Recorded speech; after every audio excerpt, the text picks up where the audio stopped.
Hello, and welcome to McQuilling TV. I'm Allison O'Melio, Marine Transport Specialist at McQuilling Services, and this is our monthly tanker update for March 2014. We typically see a decline in crude oil demand in March as refiners undergo seasonal maintenance, so it came with very little surprise that the crude tanker market experienced further downward pressure this past month. This was particularly true for VLCCs as the number of global spot fixtures declined by about 23 month-on-month. The drop in activity led to oversupply of tonnage, which was ultimately followed by a drop in rates. Specifically, from the Arabian Gulf to the east, spot rates traded at an average of world scale 43, down 13 world scale points from February. Rates to the U.S. Gulf traded at an average of world scale 29, down 4 points from February. The Atlantic basin became flooded by ballasters from the Arabian Gulf, which combined with a lack of volume put downward pressure on this region as well. Rates from West Africa to China traded down 11 world scale points from February. In the Suezmax segment, with a steady amount of activity from West Africa to the U.S. Atlantic coast, rates traded in line with last year's figures at the world scale 62 level. In the Black Sea Med region, rates were a bit more volatile throughout the month, but traded at an average of world scale 66, down 1 world scale point from February.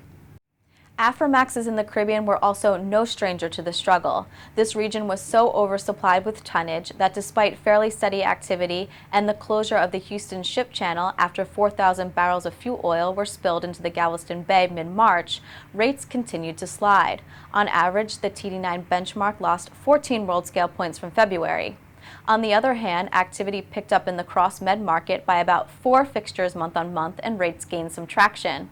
TD19 increased by an average of 10 world scale points month-on-month, or about $12,000 per day on a TCE basis.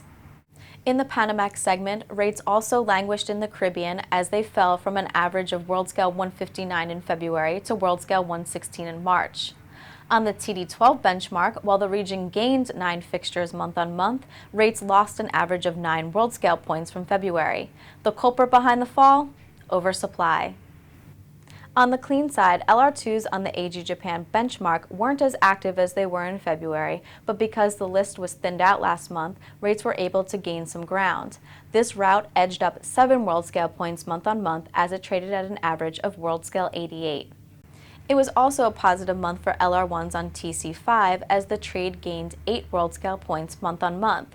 However, unlike the crude tanker segment, LR2s and LR1s are trending down about $8,000 per day on a TCE basis when compared to the same time frame last year.